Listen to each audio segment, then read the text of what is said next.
Selamat malam semuanya, selamat datang di podcast kami dengan topik menarik Pancasila dan HAM.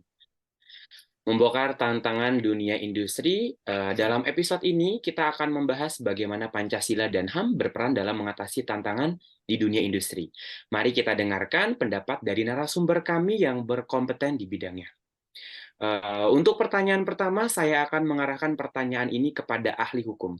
Bagaimana pandangan ahli hukum terkait dengan isu HAM dengan dunia industri dan penerapan Pancasila di dalamnya? Silakan. Terima kasih atas pertanyaannya. Di sini saya akan memberikan penjelasan terkait dengan Pancasila dan HAM dengan dunia industri yang berhubungan dengan hukum.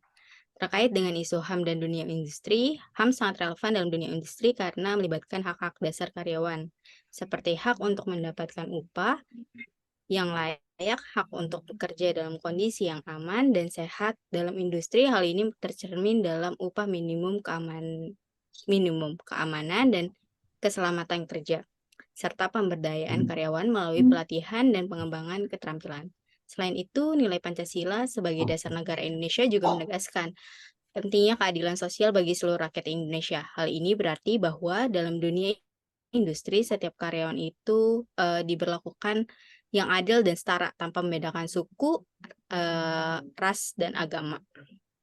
Contoh nyata dalam implementasi Pancasila dan HAM dalam dunia industri adalah adanya undang-undang tentang ketenagakerjaan yang mengatur hak-hak karyawan di Indonesia. Undang-undang ini menjamin hak karyawan dalam berbagai aspek, mulai dari upah, tunjangan, jaminan kesehatan, hingga perlindungan terhadap pemutusan hubungan kerja yang tidak sah. Gitu, dari pandangan hukum seperti itu. Baik, terima kasih. Lalu mari kita dengarkan pandangan dari aktivis hak asasi manusia. Apa tantangan terbesar dalam memastikan penghormatan HAM di dunia industri? Silakan. Terima kasih. Tantangan terbesar adalah kepentingan ekonomi yang seringkali mendominasi industri yang dapat mengabaikan pelindungan HAM. Ini berarti harus memastikan bahwa keuntungan ekonomi tidak merugikan pekerja dan tidak melanggar HAM. Kesadaran perusahaan dan pengawasan yang ketat menjadi kunci untuk mengatasi tantangan ini. Terima kasih. Baik, terima kasih atas pandangan yang sangat jelas dan baik dari aktivis hak asasi manusia. Dan sekarang ikut lanjut dengan pandangan dari sisi sebagai pengusaha. Bagaimana Anda melihat tantangan dunia industri dalam mengedepankan Pancasila? Silahkan. Terima kasih. Dalam industri, terkadang ada tekanan untuk mendapatkan keuntungan sebanyak mungkin dalam waktu yang singkat. Hal ini sering bertentangan dengan nilai Pancasila yang mengutamakan keadilan sosial. Oleh karena itu, penting bagi pengusaha untuk selalu mempertimbangkan faktor-faktor sosial dalam mengambil keputusan bisnis. Terima kasih. Baik, terima kasih. Kita lanjut dengan pandangan dari sisi seorang akademis ekonomi. Bagaimana Anda melihat pentingnya integrasi nilai-nilai Pancasila dalam dunia industri? Silahkan. Baik, terima kasih. Dalam pandangan akademis ekonomi, integrasi nilai-nilai Pancasila itu sangat penting untuk membangun industri yang berkelanjutan. Contohnya seperti gotong royong dan keadilan sosial. Hal ini dapat melindungi masyarakat dalam dunia industri dan mendorong pertumbuhan yang berkelanjutan. Dengan menerapkan nilai-nilai ini, dunia industri dapat menciptakan kemakmuran bersama dan meningkatkan kesejahteraan sosial. Itu dari pandangan akademis ekonomi. Baik, komentar yang sangat menarik dan juga jelas dari akademis ekonomi. Sebagai perwakilan serikat pekerja, apa tantangan terbesar yang dihadapi pekerja di dalam dunia industri? Silakan. Baik, terima kasih. Tantangan terbesarnya menurut saya terletak pada ketidaksetaraan dan penyalahgunaan kekuasaan oleh perusahaan terhadap para pekerja. Kenapa?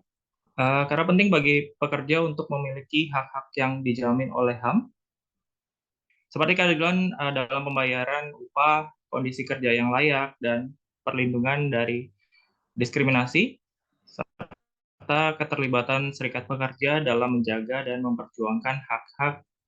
Ini sangat penting. Itu sih paling. Terima kasih. Baik, terima kasih atas tanggapan dan penjelasannya. Sekarang lanjut kembali dari sisi sebagai perwakilan organisasi kepentingan bisnis. Bagaimana pandangan Anda mengenai keseimbangan antara kepentingan bisnis dan perlindungan HAM?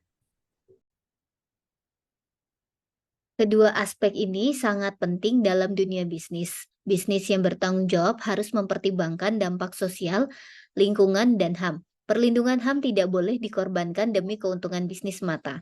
Pemerintah memiliki regulasi dan kebijaksanaan yang jelas untuk melindungi hak-hak pekerja, menghindari eksploitasi, dan memastikan tanggung jawab sosial perusahaan.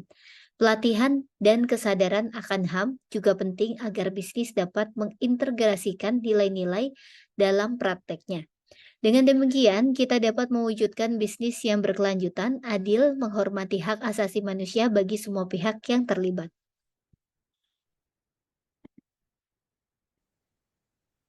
Baik, terima kasih. Sebagai kesimpulan di sini, pengamalan nilai-nilai Pancasila dan HAM penting diinternalisasikan dalam menjawab segala tantangan industri.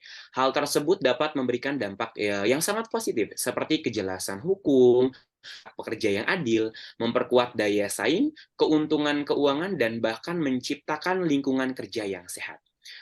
Saya dari kelompok 5 Grup Pancasila, perkenalkan nama saya Ustalan Abdul Hamid, lalu ada yang beranggotakan, ada Ibu Juli, ada Bapak Sigit, ada Ibu Cynthia, Ibu Afifa, Ibu Ruina, dan Ibu Prabawanti. Terima kasih, selamat malam.